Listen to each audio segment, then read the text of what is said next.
Everyone thinks that hit song, the one that's been #1 on the charts for 6 weeks, is a love song. You hear the catchy chorus, you hear the upbeat synth melody, you hear the perfect polished vocals of the world's biggest pop star, Maya. But you aren't listening. Not really. I am a sound engineer. My job is to listen to the things you ignore. My job is to clean up the breaths, the lip smacks, the background noise. I live in the silence between the notes. And 3 months ago, while I was editing the vocal stems for that song, I found something. I was isolating her breath track, the tiny gasps of air a singer takes before hitting a high note. Usually we mute these, or we turn them down so they aren't distracting. But when I soloed that track and cranked the volume up by 20 decibels, I realized she wasn't just breathing. In those split-second gaps between the lyrics, she was speaking. She was whispering, fast, terrified. She wasn't singing about love. She was giving me an address, and she was begging me to call the police. I signed an NDA that says if I talk about this, I will lose everything. My career, my house, maybe my life, but I can't sleep anymore. Every time I hear that song on the radio, I don't hear the music. I hear the scream hidden in the silence. I've been working in the industry for 15 years.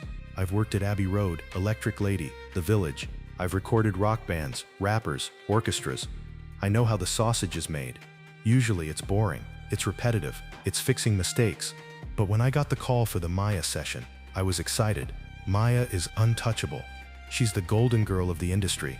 Perfect image, perfect voice, perfect life, or so it seemed. The session was booked at the Onyx Room. It's a private studio in Malibu, buried deep under a massive estate. You have to go through 3 security checkpoints just to get to the parking lot. They took my phone. They scanned me with a metal detector.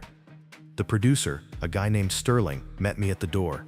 Sterling is a legend, but up close, he felt cold, reptilian. He wore sunglasses inside a dark studio. "She's tired," Sterling told me, leading me to the control room. "She's recovering from a flu, so no small talk. We record the vocals and you get out. Understood?" I nodded. "Pro Tools is ready. Preamps are warm. Let's do this." When Maya walked into the live room, the glass booth where the singers stand, I almost didn't recognize her.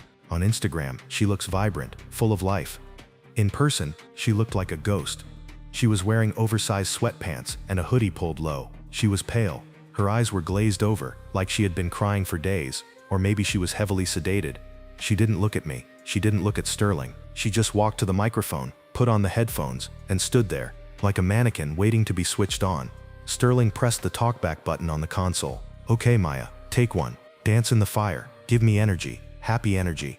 She nodded slowly. The music started, and instantly, she switched. Her face lit up. Her body started moving. Her voice came out, that powerful, angelic voice that millions of people love. She hit every note perfectly. She smiled while she sang. It was impressive and terrifying, because the second the music stopped, the light went out. She slumped back down. The smile vanished. She went back to being a ghost. We recorded for 4 hours. Sterling was aggressive. He made her do 50 takes of the chorus. Again, happier, again, brighter. I watched her through the glass. She looked like she was in pain, physical pain. She kept rubbing her wrists.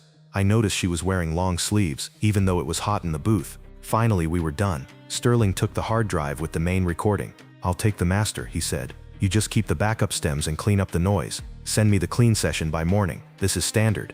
The producer takes the gold. The engineer does the janitorial work. I went home to my home studio to start the edit. I loaded the session into Logic Pro. I saw the waveforms, the visual representation of her voice, blue lines on a black screen. My job was comping and cleaning. Comping means taking the best parts of different takes and stitching them together to make one perfect performance. Cleaning means removing clicks, pops, and loud breaths. I started with the breath control. Singers breathe loud. It sounds like hoot, hoot, hoo before a line. Usually I use a noise gate. It automatically silences anything below a certain volume. But for Maya, I wanted to be precise, so I did it manually. I zoomed in on the waveform, extreme zoom. I was looking at milliseconds of audio. That's when I saw it. In the waveform, right between the words baby and don't, there was a tiny jagged spike. It didn't look like a breath. A breath looks like smooth static. This looked like a transient, a click, or a word. I thought maybe she smacked her lips. I put on my noise-canceling headphones. I isolated that tiny section. I played it. Zip. It was too fast. I slowed it down by 50%. Elp. I frowned. I slowed it down by 80%. I added some compression to bring up the volume. I played it again. Help. I sat back in my chair. My heart skipped a beat. Help. It was clear. It was definitely her voice. But it was a whisper, a micro whisper, tucked inside the inhalation of breath. I thought, okay, maybe she's just expressing emotion. Maybe she's method acting for the sad part of the song. But this was an upbeat dance track. I started checking every breath, every gap. I went through the entire 3-minute song, magnifying the silence. It wasn't just one word. It was a pattern. Verse 1, line 3. Between sky and high, whisper, they. Verse 1, line 4, whisper, locked. Chorus, whisper, me. I grabbed a notepad. I started writing them down. I felt like a crazy person. I felt like a conspiracy theorist, playing records backwards in the 80s. But this wasn't backwards. This was hidden in plain sight, or plain sound. It's a technique called subliminal masking. If you play a sound low enough, the conscious brain ignores it, but the subconscious picks it up. But usually, producers do this to make you buy things. Maya was doing it to survive. By the time I finished the second verse, I had a sentence. They locked me in the basement. No windows. Level 4. My hands were shaking. Who is they? Sterling. The label? Her family. I looked at the bridge of the song, the emotional peak. There was a long instrumental break where she just hums. Mmm. I looked at the waveform of the hum. It looked jagged, unnatural, like Morse code. I didn't know Morse code, but I knew audio. I ran a spectrum analyzer on the hum. I looked at the frequencies. There was a weird bump at 1500 hertz. I filtered everything else out. The hum wasn't a hum. It was her reciting numbers. Very, very fast. 3, 4.0, 1. Coordinates. She was giving me GPS coordinates. I typed the numbers into Google Maps. 34 Debel 1. 118 Barry 39 Mut. It pinpointed a location in Malibu, but not the studio I was at. It was a private compound about 5 miles away. A place listed as a wellness retreat center, owned by a shell company, linked to her record label. The satellite view showed a massive building, and a separate small concrete structure in the backyard. No windows. Basement. No windows. I stared at the screen. I had the proof. I had the audio. But what could I do? Call 911. Hello, police? I slowed down a pop song, and I think the singer is being held hostage.